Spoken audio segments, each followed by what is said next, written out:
पै पै म्हणजे रुपया रुपया म्हणावं लागेल आता हां. म्हणजे बँक बॅलन्स आपण तयारीला लागतोय, जमा करायला लागतोय. कारण एकदमच आपल्याकडे एक मोठी रक्कम तर येणार नाही. बिना रकमेचं लग्न होत नाही, कारण तोही बाजार मांडून ठेवलाय लोकांनी. आणि ज्या ठिकाणी हुंडा घेतला जातो, ज्या ठिकाणी नाही, कधी कधी आता मुक्याचा बाजार आहे, न बोलता हुंडे चालले, दाखवले जात नाही. ते मुलंही बाजारात आल्यासारखे झाले. त्या बिचाऱ्याला वाटत नाही. काही जण म्हणते एवढा शिकलाय आमचा मुलगा, इतका पैसा लागला, मग त्याला इतका हुंडा नको. 10 लाखाचं आहे आमचं पोरगं, 10 लाखाचं. म्हणजे तुम्ही काय ते बैल बाजारात बैल लावले जातो बोलीला, तसं वाटतंय काय? इतकी पण स्वतःला काही वाटू नये थोडीफार तरी, नाही जनाची तर. खरंय का खोटं आहे? हा, तुम्ही विकायला निघलात तुमचा मुलगा. अरे समोरचा देणारा, त्यांच्या काळजाचा तुकडा तुमच्यावर विश्वास ठेवून हवाली करणारे, काय पाहिजे तुम्हाला याच्यापेक्षा? तुमच्या पोराला ठेच नाही लागली पाहिजे इतके तुम्ही जपतात. ते त्यांचं पोटचं लेकरू तुमच्या आयुष्यभर हवाली करतात. अजून कोणता हुंडा माग सांगा ना. विचार केला पाहिजे की नाही? तयारीला लागावं लागतं, कारण अजून समाजातली ती कीड गेलेली नाहीये. गेली पाहिजे, पण ती कीड अजून पूर्णतः गेलेली नाहीये. काही ठिकाणी उलट झालंय, मुलींना दिल्या जातो, कारण आता मुली भेटत नाही. सगळेच काय कुंभमेळ्यात तिथेही गर्दी व्हायला लागली, त्याच्यामुळे चंगराचंगरी व्हायला लागली. इकडं भेटा ना तिकडं. गमतीचा विषय सोडा, फार गंभीर विषय आहे. मुलींचा जो जन्मदर खालावला जातो, त्याच्याही पुढं पुरुषांची मनोविकृती इतकी बेकार झालेली आहे की त्यांना खरोखर आई बहीण म्हणून वाटली असते तर पोरींचा जन्म नसता हो नाकारला मायबापांनी. पण त्यांना माहिती आहे ही परक्याचं धन तर आहेच आहे, पण तळ हाताच्या फोडाप्रमाणे डोळ्यात तेल घालून जपावी लागते, तेव्हा कुठं आपलं नाव शाबीत राहणार आहे. एवढं अवघड जीवन आहे. लेकीच्या मायबापाची फार तारेवरची कसरत आहे. मला सांगायचं आहे की तुम्ही तयारीला लागतात. मुलीचं लग्न करायचंय तर अगोदर तयारीला लागतात. प्री प्लॅनिंग आहे आपली. 10-5 लाख, 5-25 लाख, 5-50 लाख, ज्याच्या त्याच्या ऐपतीप्रमाणे तयारी करून ठेवतो, जोडून ठेवत असतो. जे कोणी हुंडे घेत नाही त्यांना शाबासकी बरं का. ज्यांनी घेतला नसेलच त्यांचं कौतुक आहे. ही आपण तयारी केली. मुलीच्या लग्नासाठी आपण तयारीला लागलेलो आहे. घर बांधायचंय, तयारीला लागतो की नाही? एकदाच आपल्याकडून जर होणार नसेल, प्लॅन मोठा काढलेला आहे, पण आता स्टील महाग होत जाईल, त्याच्याकरिता जरा काय लागेल ते इंजिनियरला विचारून घ्या आणि 10-5 क्विंटल जितकं लागेल तितकं स्टील जमा करून घ्या, उतरून घ्या अगोदरच. का पुढे महागणारे म्हटले. वाळू महाग व्हायला लागली, मग अगोदरच 4-2 ट्रका उतरून ठेवा. वेळेला फार मग पैसा जाईल, जास्तीचा पैसा जाईल. जरा जरा सामान गोळा करायला लागतात की नाही?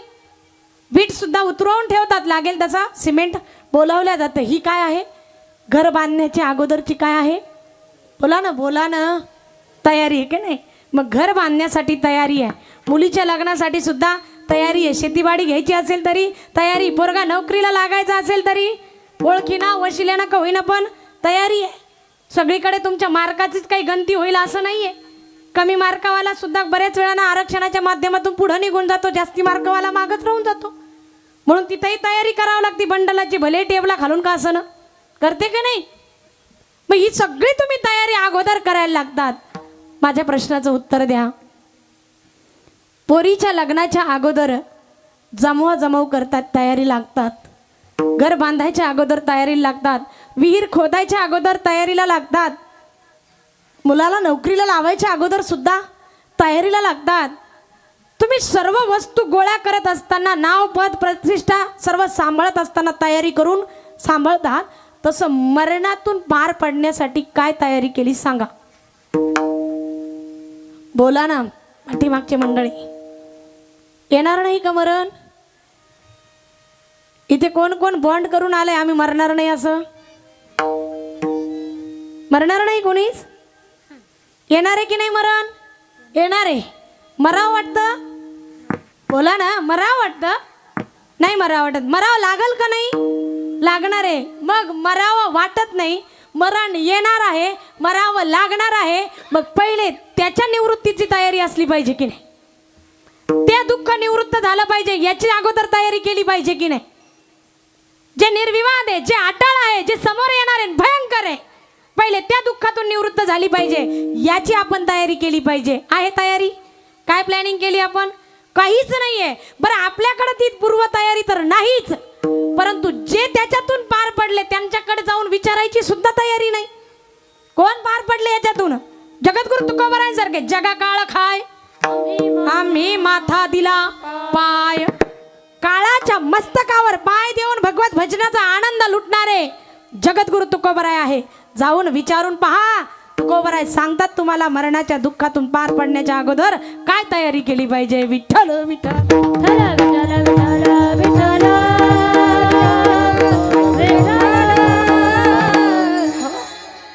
मै बाप.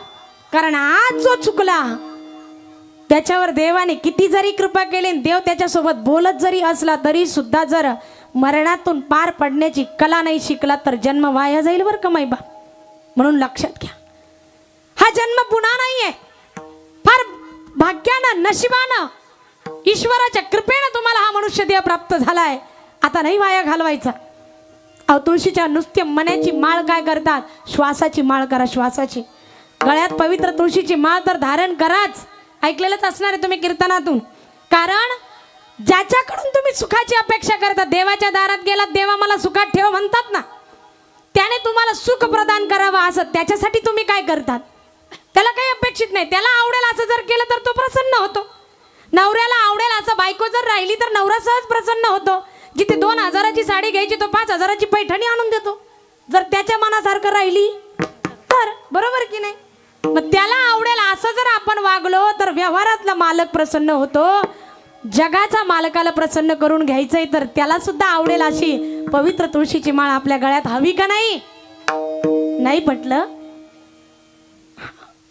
मग इतकंच नाही, नुसती पवित्र तुळशीची माळ गळ्यात नाही ती तर असावीच. परंतु महाराज म्हणतात एका एका मण्यावर नाही जप, एका एका श्वासा गणिक भगवंताचं स्मरण झालं पाहिजे तर तुम्ही ती कला अवगत कराल ज्याच्याने मृत्यू दुःखातून पार पडता येईल. विठ्ठल विठ्ठल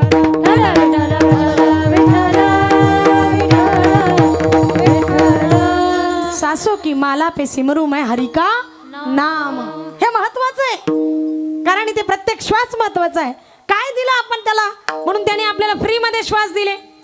काय दिलंय आपण भगवंताला म्हणून त्याने आपण खाल्लेल्या अन्नाचं रक्तात रूपांतर केलंच पाहिजे. फार विज्ञान पुढे गेलं म्हणून वैज्ञानिक दृष्टीनं किंवा आधुनिकतेचे जे टेंबे मिरवणारे मंडळी आहे त्यांनी दाखवून द्यावं. आतापर्यंत नानाविध प्रकारची सगळ्या मशिनरीज आल्यात, परंतु अजून कधी एखादं या मशिनीच्या एका मुखामध्ये अन्न घातलं तर दुसऱ्या बाजूनं एखाद्या मग मध्ये रक्त तयार झालं असं मशीन आलंय. येणं शक्य आहे. ती यंत्रणा किंवा ते यंत्र चालवणं किंवा ती प्रक्रिया केवळ आणि केवळ ज्या सत्यानं चालतंय संप्रदाय आमचा त्याला भगवान परमात्मा म्हणताय. विठ्ठल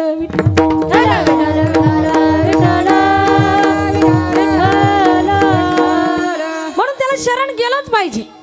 त्यांनी श्वास दिले आपल्याला, त्यांनी खाल्लेल्या अन्नाचं रक्तही करायला लागला, त्यांनी आपली बुद्धी शाबीत ठेवली. नाही तर धर्ममंडप इकडे चालला कुठं रे कीर्तनाला, निघाला गावाकडं. उलट्या दिशेनं जर चालायला लागला असता तर लोक त्याला काय म्हटले असते, पागल झाला काय. तर कीर्तनाला चाला मग इकडं कुठं, महाराजाकडे चाललोय कीर्तनाला चाललोय, आवाज तर येतोय ना.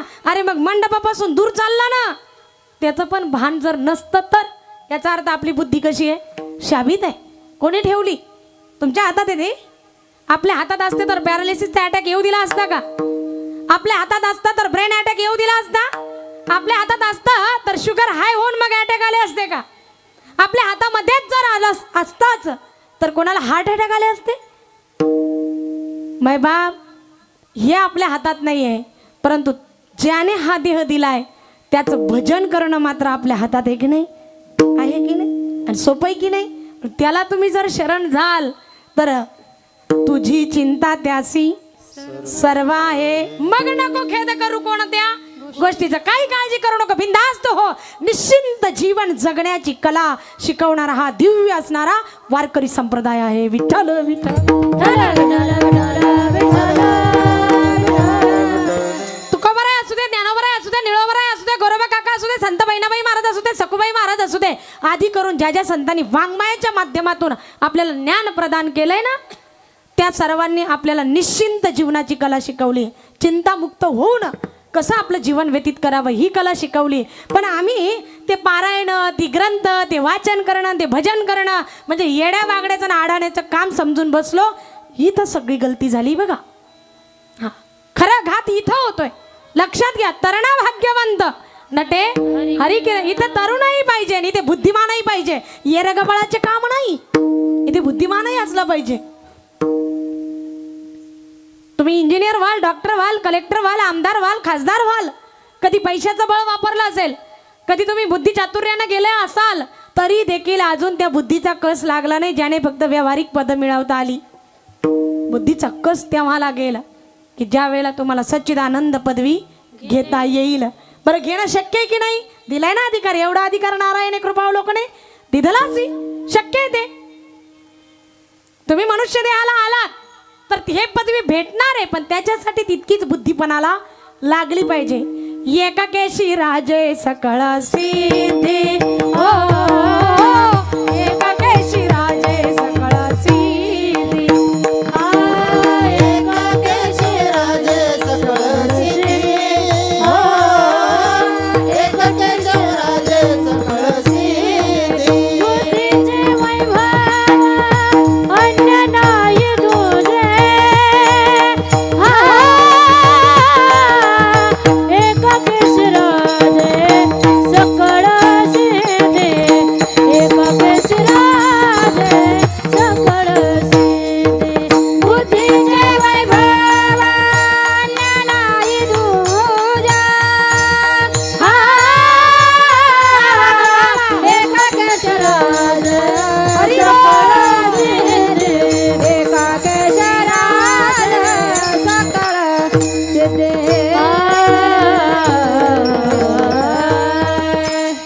हे केवळ आपण बोलतोय असं नाही. ज्ञानोपरांचे प्रमाणे बुद्धीचे वैभव अन्य नाही तुझे, अन्य तुझे बुद्धीचे वैभव नाही. कशाशिवाय अन्य? एकाकेशी राजे सकळ सिद्धी. भगवान परमात्म्याच्या स्वरूपाची प्रचिती येण्यापर्यंत जर बुद्धी गेली तर त्या बुद्धीचं वैभव आहे, अदरवाईज नो, नाहीतर नाही. लक्षात घ्या. तर त्या भगवंताची कृपा झाली, मनुष्य देह मिळाला, बुद्धी ठिकाणावर ठेवली, इंद्रिय चांगले आहे, व्यवहार कळतोय. मग हे सगळं कळतंय, मात्र हे ढळतंय हेही कळावं. हे चाललंय ढळत चाललंय, मग आता ही एक दिवस जाणार आहे, संपणार आहे, सुटणार आहे.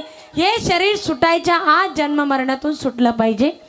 ईश्वराच्या कृपेनं संत भूमीत जन्म मिळाला, संतांच्या कृपेनं ग्रंथ आपल्यापर्यंत पोहोचतील अशा ज्ञान यज्ञाची परंपरा मिळाली, आणि ते ग्रंथ आपल्या हाती आल्याच्या नंतर अर्थ कळून देता येईल, कळतील इतके स्पष्ट सांगणारे वक्तेही मिळाले. मी त्यांना महाराज म्हणत नाही, मी मलाही महाराज म्हणत नाही, असे वक्तेही मिळाले. ते निरूपण आपल्याला कळण्याकरिता आता संतांच्या, ग्रंथांच्या, भगवंताच्या कृपेची गरज उरली नाही, ती झाली. देह मिळाला, भगवंताची कृपा झाली. संत भूमीत मिळालाय, संतांची कृपा झाली. ग्रंथ हातात आले, शास्त्राचीही कृपा झाली. आता बाकी काय राहिलं? आता फक्त आपलीच आपल्यावर कृपा व्हायची बाकी राहिली. आलात तुम्ही भगवंताच्या दारात, आलात, संत कृपेनं आलात. देवाचं स्वरूप आणि महत्व कळालंच नसतं तर कोण इकडं आलं असतं? जो तो आपल्या घरात रडत बसतोय, पण दुःख सगळ्यांना कळालं नसते. दुःख निवृत्तीचा मार्ग आपल्यापर्यंत त्यांनी प्रचार प्रसार केला नसता तर आलाच नसता. आलाय ना आपल्यापर्यंत. मग त्या योगानं ते महत्व जाणून मंदिरात पायरी चढलो, गेलो देवाच्या समोर.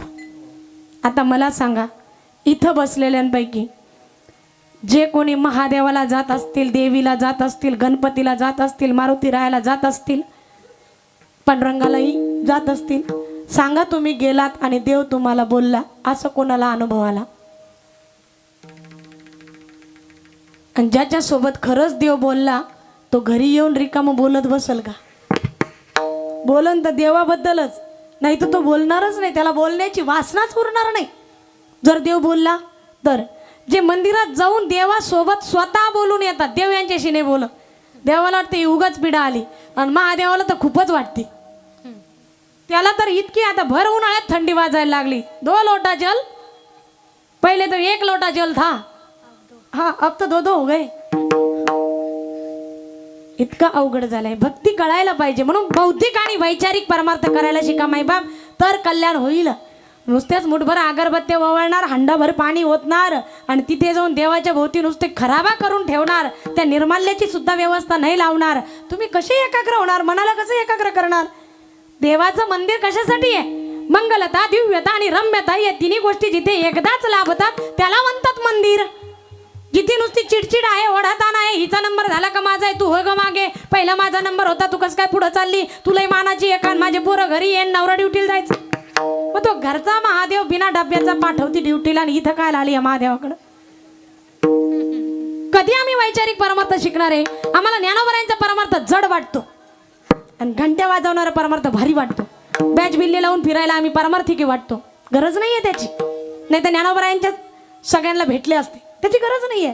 तुमच्या मुखात भगवंताचं नाम आहे आणि ज्ञानबा तुकारामचा गजर आहे ना, सांगावं नाही लागत तुम्ही वारकरी आहेत का नाही. ती तुमची पहिचान आहे, ती तुमची ओळख आहे. तुमचा आयडी काय जर असेल वारकरी म्हणून, तर आविर्भुक्का धारण करणं, पवित्र तुळशीची माळ गळ्यामध्ये असणं आणि पवित्र भगवंताचं नाम मुखामध्ये असणं, काय पाहिजे आणखी? तुम्हाला बाह्य लक्षणाची गरजच नाही ना आणखी. पण आम्हाला शुद्ध परमार्थाचं सुद्धा महत्व कळणं आवश्यक आहे. पण गेला सद्भाग्यानं तुम्ही देवाच्या दारात गेलात. पण जो प्रश्न आहे की देव आपल्याला बोलावा एवढा आपला अधिकार आहे. देवाचं सोडावं, गाव तरी बोलला पाहिजे आपल्यासोबत. आपण समोरून आलो तर त्यांनी वाटवाकडी करावं.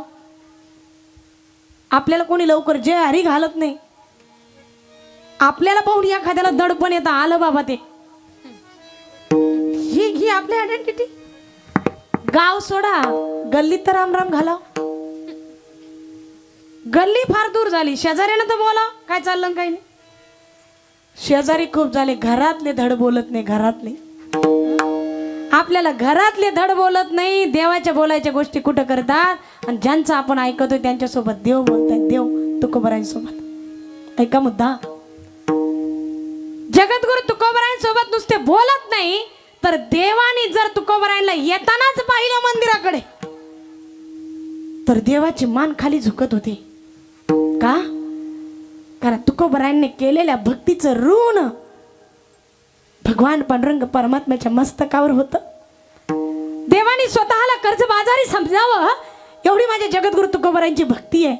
आपण 2 अभंग गातो, जरा भजन करतो, जरा कीर्तन करतो, जरा पोपटासारखं बोलायला लागतो, तर हवेत उडायला लागलो. सोशल मीडियाच्या नादी लागून परमार्थाचं, स्वतःच्या परमार्थाचं वाटोळं करून घेतोय. दुनियाचं जाऊ द्या हो, काय जगाचं नाही नुकसान, आपलं नुकसान आहे. आपला वेळ त्याच्यात चालला, आपले हे श्वास वाया चालले. का? तुकोबरायांचा अधिकार आहे की देवाला कोडं पडावं. देवाला तुकोबराय समोर आले तर महाराजांना पाहिलं, जर कधी देवाने चुकून मान वर केली महाराज, तर ती मान वर करण्याचा उद्देश असायचा की देवाने असं तुकोबरायांच्या चेहऱ्याकडे पाहावं. मागतील काहीतरी, मागतील, आज तरी मागावं. फार ऋण झालंय बघा भक्तीचं, फारच ऋण झालंय. इतकी भक्ती केली महाराजांनी, एवढी भक्ती केली. वंश परंपरागत पांडुरंगाची भक्ती करणारे निष्ठावंत वारकरी त्या परंपरेतले तुकोबराय कधी प्रपंचाचा विचार केला नाही. एवढी भक्ती, तो अवलिया महात्मा समोर आला की देवाने एकदम मान खाली घालावी, आणि चुकून जर वर केली ना, तर असे चेहऱ्याकडे पाहिजे. कशासाठी पाहत होते?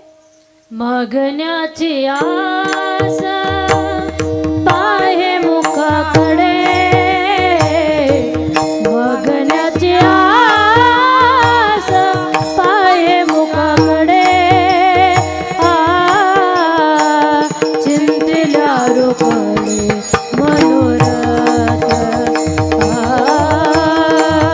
चिंतिल्या रूपाने मनोरथ, मागण्याची आस पाहे मुखाकडे, मागण्याची आस पाहे मुखाकडे,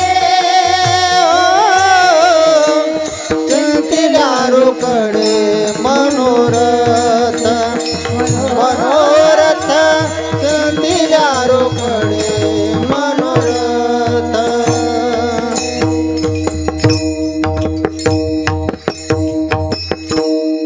मागण्याची आस पाहे मुखाकडे, चिंतिल्या रोकडे मनोरथ.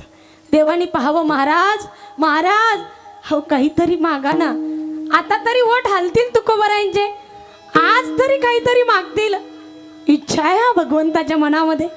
बघा भक्ताचा अधिकार केवढा आहे. देवाला झुकायला लावलंय, देवाला विव्वळ केलंय, वश तर कधीच केलंय. देवाने विव्वळावं, काहीतरी तुकोबरायांनी माझ्याकडे मागावं. एवढी अंतकरणात देवाच्या तीव्र इच्छा आहे. पण तुकोबर आहे, तुकोबर आहे, तुकोबर आहे आपल्यासारखे सामान्य व्यक्ती नाही हो.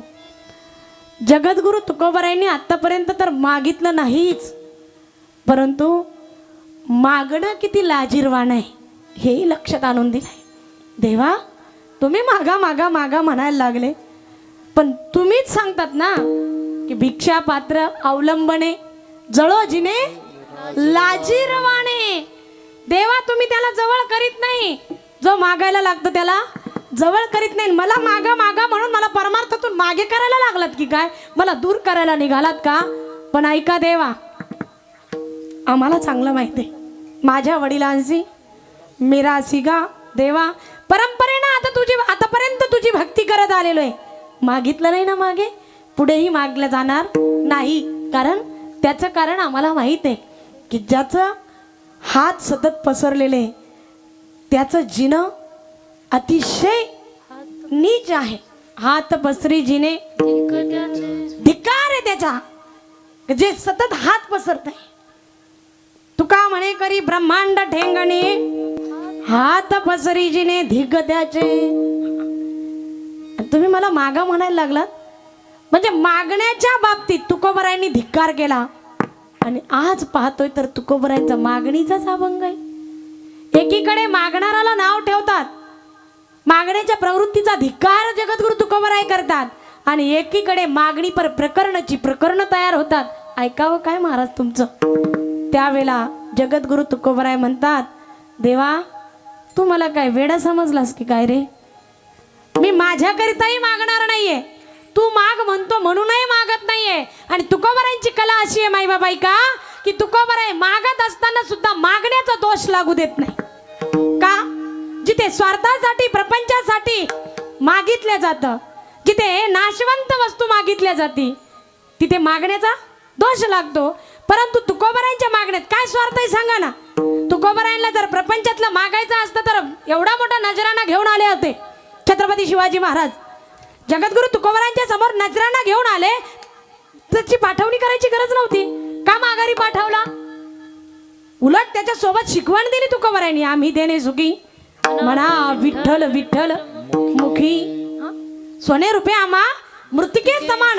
हे म्हणणारे तुकोबराय देवाकडे काय सोनं चांदी मागल का, 10-5 गुंठे मागतील का, लेकरा बाळाला सुखात ठेव म्हणतील, बायको मेली तर खुश झाले ती पीडा वारली म्हणायला लागले. ते तुकोबराय प्रपंच नाही मागत. फार दिव्य अधिकार आहे, अतिशय अलौकिक अधिकार आहे जगद्गुरु तुकोबरायांचा. आज तुकोबराय देवाच्या समोर आहे, देवासोबत संवाद आहे.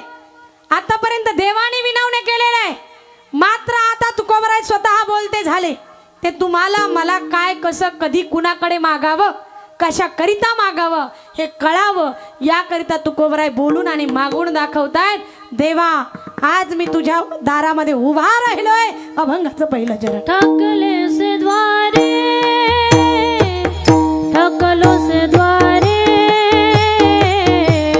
ठकलो से द्वारे, ठकलो से द्वारे, ठकलो से द्वारे, ठाकलो से द्वारी, ठाकलो से द्वारी, ठाकलो से द्वारी. उभयाचा कभिकारे, उभयाचा कभिकारे, उभयाचा कभिकारे, उभयाचा कभिकारे,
म्हणतात गर्दीपेक्षा दर्दी गाणारे महत्वाचे. म्हणजे म्हणणारे लय मोठी चढावड नुसतीच गर्दी जर करून ठेवली तर मग ह्याने म्हणायचं त्याने म्हणायचं ते त्याला कुरघोडी करतं हे याला कुरघोडी करतं. का आनंद आहे एवढ्याच दोघा तिघांमध्येच. चला ऐका जगद्गुरु तुकोबाराय पहिल्या चरणामध्ये म्हणतात ठाकलोसे द्वारी हरी उभा याचक भिकारी. तुकोबाराय म्हणतात देवा मी तुझ्या दारामध्ये उभा राहिलो उभा. पण ठाकलं म्हणजे काय झालं उभा राहिला. मग उभा राहिलोच म्हणायचं असतं ना. पुन्हा उभा म्हणतात त्यात याचकही म्हणतात भिकारीही म्हणतात. मग याचक आणि भिकारी एक का दोन. याचक म्हणजेच भिकारी आणि भिकारी म्हणजेच याचक आहे. मग दोन दोन शब्द का वापरले. कदाचित तुकोबरायांचं मराठी व्याकरण कच्चं असेल असं वाटतं का तुम्हाला. अहो व्याकरणाचार्य डिग्री लावणाऱ्यांची सुद्धा त्रेधा तिरपीट उडते. एवढं सखोल ज्ञान आहे तुकोबरायांच्या अभंगामध्ये. खरं आहे की नाही. ते तुकोबराय कशी चुकी करतील. मग काय या ठिकाणी दुरुक्ती दोष आला. दोष येऊच दिला नाही. तुकोबरायांची वाणी कळण्यात आपला अधिकार कमी पडला. ऐका री ठाकलोसे द्वारी देवा दारात उभा ठाकलोय उभा राहिलोय. वजनात बोलतायत आज तुकोबराय. तसं वजनच आहे. ज्याने स्वतः दिलंय ना त्याचं बोलण्यात वजन आहे त्याच्या राहण्यात वजन आहे त्याच्या वागण्यात वजन आहे. आणि ज्याने कुठंतरी काहीतरी लॉस केला हा तिथं चुरगाळा आहे. तिथं वाणीला धार नाही तिथं वागण्याला अर्थ नाही. शोला तर अजिबात अर्थ नाही किती शो करू दे पण त्याचा काही प्रभाव पडू शकत नाही. तुकोबरायांची भक्ती आहे त्या बोलण्यात म्हणून धार आहे वजन आहे. ठाकलोसे द्वारी उभा याचक भिकारी. देवा तुमच्या दारामध्ये उभा राहिलोय गड्या. कसे उभे राहिले याचक होऊन. तर देवाच्या लक्षात आणून द्यायचंय तू समजशील तसा भिकारी नाही मी. तू समजशील तसाही याचक नाही मी. स्पष्ट करून द्यायचंय तुकोबरायांना की जर याचक आहे म्हटलं तर तुला वाटल फार मोठे काही पदविध मागायला आलो काय. पद मागणारा खुर्ची मागणारा श्रीमंत याचक असतो. कळतंय तुम्हाला. तुमच्याकडे खुर्च्या मागत नाही. अहो खुर्च्या जरी नसले मागत तरी खुर्च्यासाठीच मागायला येते आमच्याकडे. लक्ष राहू शाबास. त्याला काय म्हणतात खुर्ची मागणंच म्हणतात त्याला. मत मागणं म्हणजे काय खुर्च्या मागणे म्हणजे पदच मागायला लागले की नाही. मग पद मागायला येणारा श्रीमंत याचक बरोबर की नाही. तुकोबरायांना लक्षात आणून द्यायचं देवा पदवीत लागत नाही बरं का मी याचक आहे. पण कसा याचक आहे भिकारी. मी भिकारी याचक आहे. दुसरी गोष्ट याचकामध्ये पण बघा फार महत्व आहे. तुम्ही जर पौराणिक अभ्यास केला असेल रामायण कधी ऐकलं असेल. आता महाराष्ट्रात राहतोय म्हणल्यावर हिंदुस्थानमध्ये राहतोय रामायण माहीत नाही म्हटल्यावर मग तर आश्चर्यच वाटेल. पण ऐका ना बाबा बाबा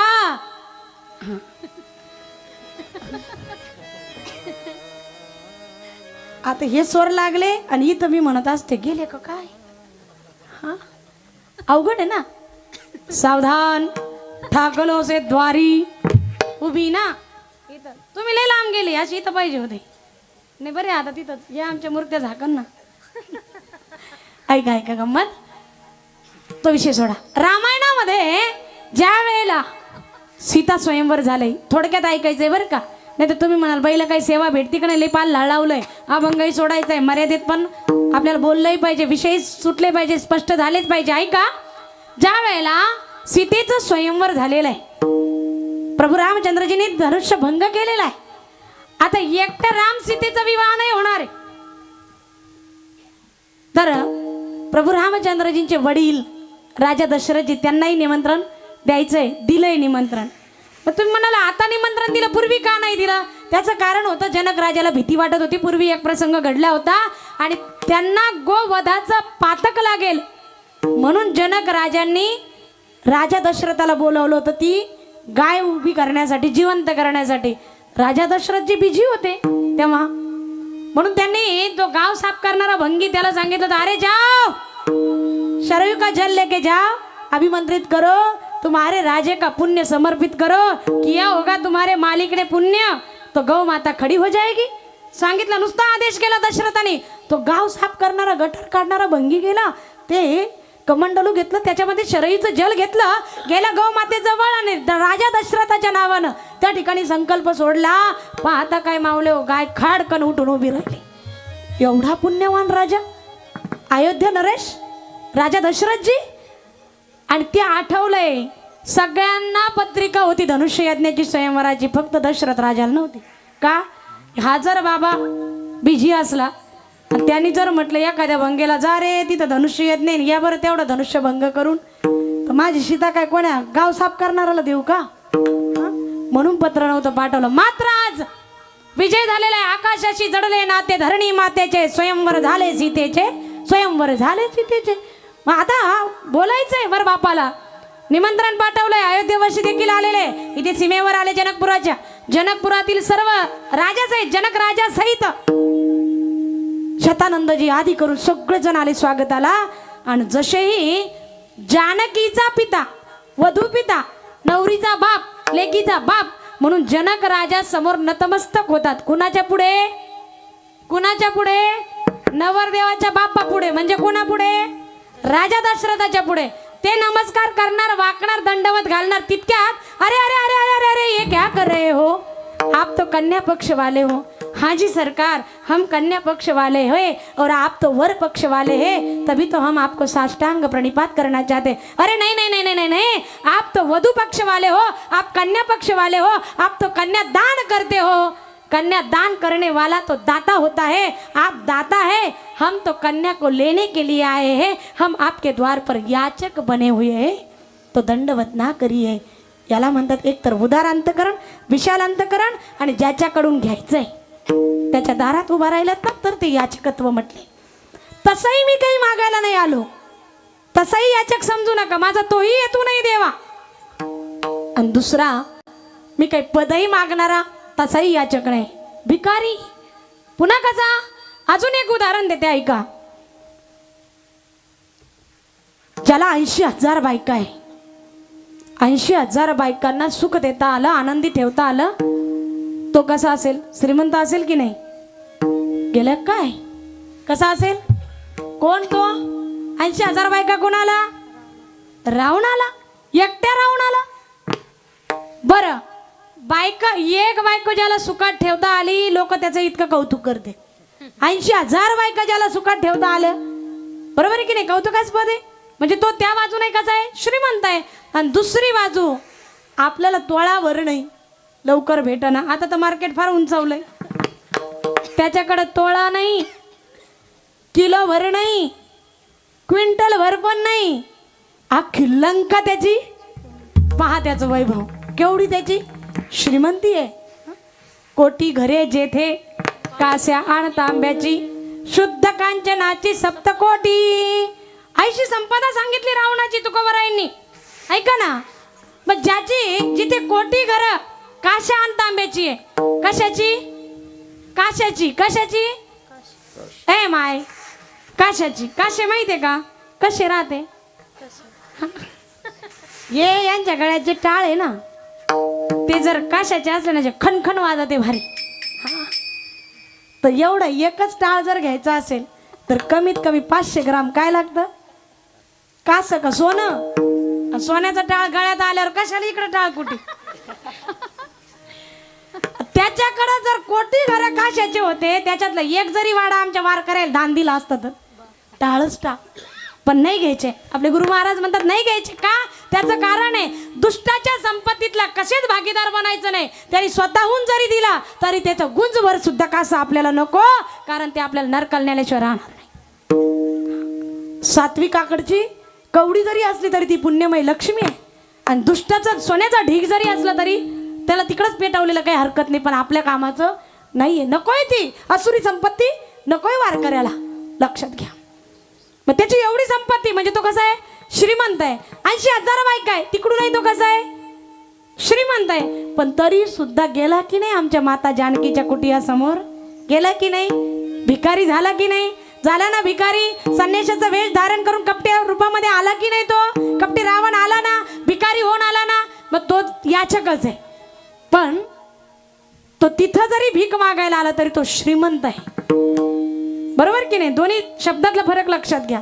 मी तुझ्या दारात जरी याचक होऊन आलो तरी श्रीमंत नाही, आणि भिकारी समजत असेल तर तसा पण भिकारी नाही. मला तुमच्याकडचं स्त्रीही नकोय, ऐश्वर्यही नकोय, धनही नकोय, पदही नकोय, पैसाही नकोय, प्रतिष्ठाही नकोय. मग तुम्ही याचक तर होऊन आलात, मग मी तशी भीक मागणारा भिकारी नाही, नम्र आहे, नम्र. नम्रतेनं तुम्हाला तुमच्या दारात उभा राहून विश्लेषण करून मागणी करायला लागलो. मग यातलं काही नको, नेमकं काय पाहिजे तू कवर आहे तुम्हाला? मज भिका काही देवा, मज भिका काही द्यावा, मज भिका काही देवा, मज भिका काही देवा, मज भीक काही देवा, मज भीक काही देवा, मज भीक काही देवा, मज भीक काही देवा, मज भिका काही देवा, मज भिका काही देवा, मज भिका काही देवा, मज भिका काही देवा, मज भीक काही देवा, मज भीक काही देवा, मज भीक काही देवा, मज भीक काही देवा. प्रेम भातुके पाठवा, प्रेम भातुके पाठवा, मज भिका काही देवा, मज भिका काही देवा, मज भिका काही देवा, मज भिका काही देवा. प्रेम भातुके पाठवा, प्रेम भातुके पाठवा, मज भीक काही देवा, मज भीक काही देवा, मज भीक काही देवा, मज भीक काही देवा, काही देवा. बहुत बढिया, खूप सुंदर. जगद्गुरु तुकोबराय द्वितीय चरणामध्ये म्हणतायत, तुम्ही जरा म्हणायला लागले ना की हे नकोय मला, ते नकोय, नेमकं काय पाहिजे महाराज तुम्हाला? तुकोबराय बोलतात, हरी माझा भीक काही देवा, काय प्रेम भातुके पाठवा. हरी मला बाकी काही नकोय गड्या, प्रेम भातुके पाठवा. तुम्ही VIP आम्हाला माहिती आहे, तुम्ही स्वतः तुमच्या हाताने द्याल अशी अपेक्षा आम्ही ठेवत नाही. कोणाच्या हाती पाठवा, पण पाठवा. काय पाठवा? खाऊ पाठवा. भातुका म्हणजे काय? खाऊ. कशाचा खाऊ म्हटले? बाजारचा. बाजारचा नाही, प्रेम भातुके, प्रेमाचा खाऊ पाठवा. का? त्याचं कारण आहे. तुकोबराय म्हणतात, आम्ही जी भक्ती करायला निघालोय त्या भक्तीत प्रमुख साधन जर का असेल तर ते प्रेम आहे. प्रेम बघा, ज्याची करायची आहे तो भगवंत उभा आहे. त्या भगवंताला प्रसन्न करण्यासाठी जशी पाहिजे तशी भक्ती तुम्ही करताय. आता कमी काय पडलंय? तर कमी प्रेमाची. म्हणून सगळ्या संतांनी जर अपेक्षा केली असेल ना तर ती कशाची आहे? प्रेमाचीच.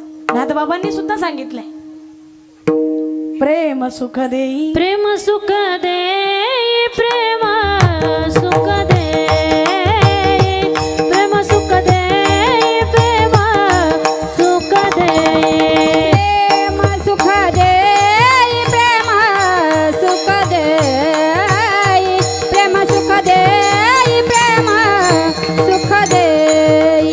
प्रेम विना नाही समाधान, प्रेम विना नाही समाधान, प्रेम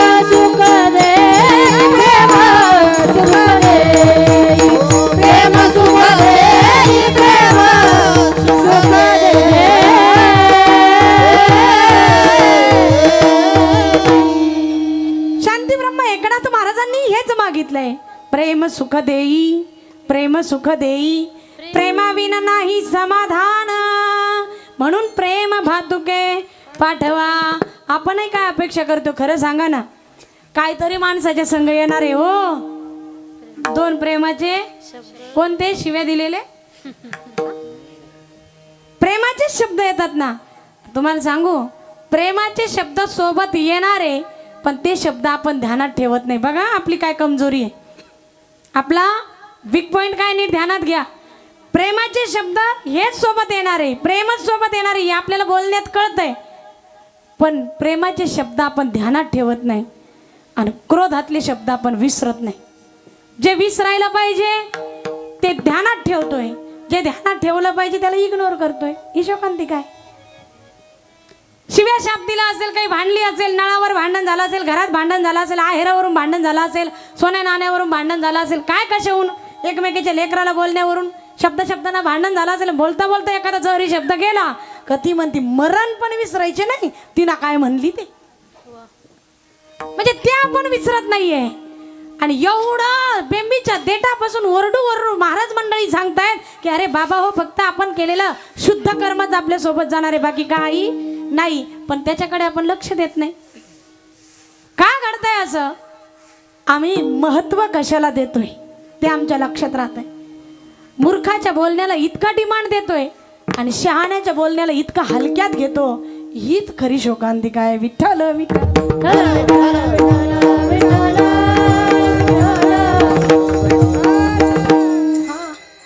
या बोलण्यात तुकोबरा दाखवून देतात की प्रेम किती महत्वाचं आहे.